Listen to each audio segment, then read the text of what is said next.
Vascaíno do Cerrado.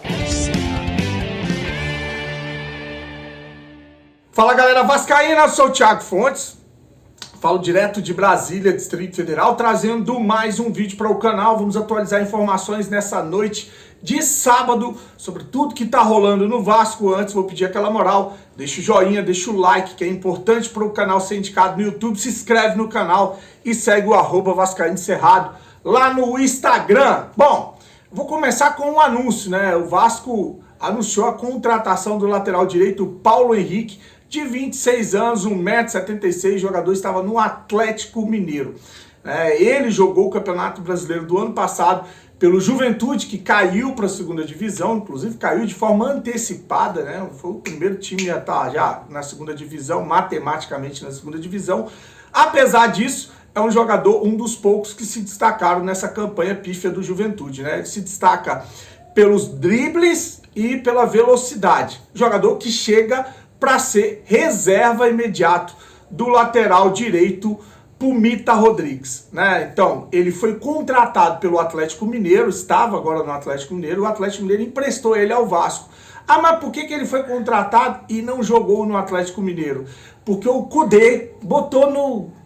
Porque o Kudê não quis colocar ele nas relações ou relacionar ele para os jogos, ele acabou não tendo oportunidade, e aí ele viu uma possibilidade de vir compor um elenco no Vasco, e aí ele vai disputar a posição com o Pumita. Pumita titular, e ele aí vai estar brigando para assumir essa titularidade também. Então tá aí o Vasco que anunciou a contratação de mais um jogador, 12ª contratação, o lateral direito Paulo Henrique. Sigo aqui esperando as grandes contratações do Vasco. Até agora, nada. Para contratar jogador assim é vapt-vupt, né? Eu vou deixar um recado dele aí para a torcida do Vasco. Fala, torcida vascaína. Aqui é o Paulo Henrique, novo lateral do clube. Muito feliz por essa oportunidade, agradeço o carinho de todos e vamos juntos honrar a camisa do Vascão, viu? Um abraço. Sobre o zagueiro argentino Manuel Capasso, o Vasco está aguardando a AFA, que é a Federação de Futebol da Argentina, enviar os documentos da transferência do jogador para ele poder ser regularizado aqui no Brasil. Como hoje já é sábado, o Vasco joga na segunda-feira, não vai ser na segunda contra o Boa Vista que a gente vai ver a estreia do zagueiro argentino Manuel Capasso, essa dupla de zaga aí que o torcedor está esperando para ver, né? Então, o Manuel Capasso não joga contra o Boa Vista, provavelmente deve estrear contra o Flamengo.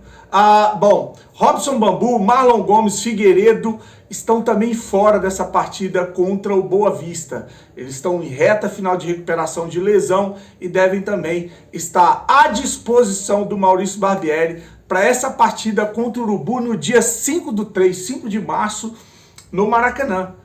Então a gente vai ter um time completo aí, provavelmente vai depender do jogo de segunda-feira, se alguém não se machucar ou não tomar um gancho, a gente deve ter força máxima contra o Urubu nesse jogo de domingo, dia 5 de março, tá? Então tá aí a situação dos jogadores que estão no departamento médico do Vasco. Sobre o Lelê agora, para finalizar esse vídeo, né, o atacante Lelê, que o Vasco está palavrado, está com conversas adiantadas com o jogador, que joga no Volta Redonda, mas pertence ao Itaboraí, lá do Profut, Itaboraí Profut. Ele tem 100% do direito do jogador.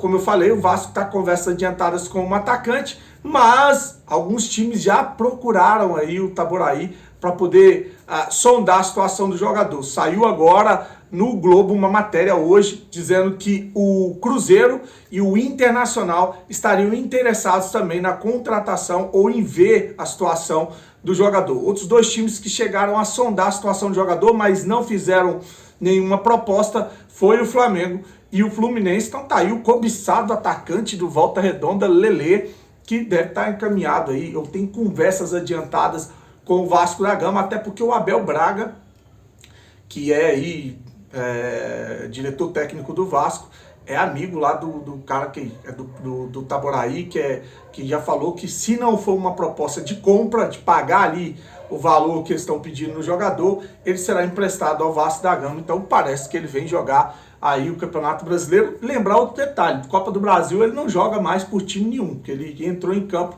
com o Volta Redonda, inclusive fez um gol, então ele não joga mais essa competição, independente de que time ele for, ele não joga mais essa competição, beleza? Eu trouxe um vídeo aqui sobre o Andrei Santos e muita polêmica sobre a vinda dele para ficar 3 meses, né? Lembrar que a exigência do Chelsea, o Chelsea que vai pagar os salários do Andrei, né, é que o Andrei dispute o Mundial da categoria Sub-20 com a seleção brasileira e que volte em julho ou que vá, né, para a Inglaterra para fazer uma pré-temporada com o Chelsea, mas corre o risco do Andrei ficar e jogar o Campeonato Brasileiro, principalmente aí, o primeiro turno. Ele já vai ficar, jogar aí a fase de finais do Campeonato Carioca, deve estar disponível para o jogo contra o Flamengo no domingo, joga as fases de finais do Campeonato Carioca, joga a próxima fase da Copa do Brasil, encara o Atlético Mineiro lá na estreia do Vasco do Campeonato Brasileiro, o Palmeiras em São Januário. Então, assim, não é que ele vai vir e ficar 2, 3 meses e não resolver ou não servir para nada. É claro que o Andrei é um paliativo. Se essa gestão, ou se o Paulo Brax tivesse contratado um bom volante e um meia, as cerejas do bolo que a gente tanto fala, né, os jogadores diferentes, a gente não precisava estar pegando o Andrei para ficar aqui como um paliativo, ficar por 3 meses, né? Então, assim, se você me perguntar o ideal era o Andrei seguir o caminho dele e a gente ter bons jogadores para recompor a ausência do Andrei. Como não tem, e eu sei que não vai vir agora, já tem gente falando em segunda janela para contratar,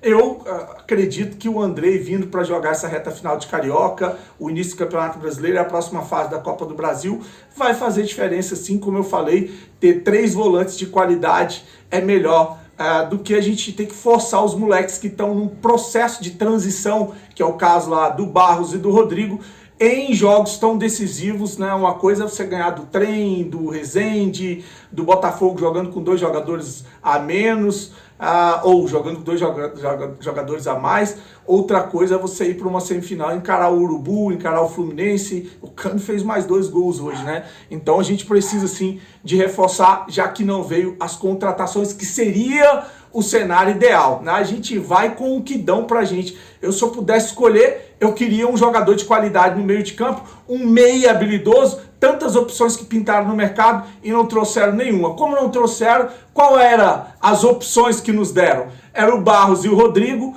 ou o Andrei. Então eu prefiro o Andrei até para preservar os jogadores, para que eles possam entrar, não nesse rabo de foguete, né? Esses jogadores que estão nesse processo de transição, entrarem e não terem a obrigação de serem protagonistas nos clássicos ou nas decisões, tá bom? É minha opinião, deixa a sua opinião, desejar para você uma noite abençoada, um fim de semana, amanhã a gente volta com mais vídeos, grande abraço, fique com Deus, curte o vídeo, compartilhe, se inscreve no canal e saudações vascaínas.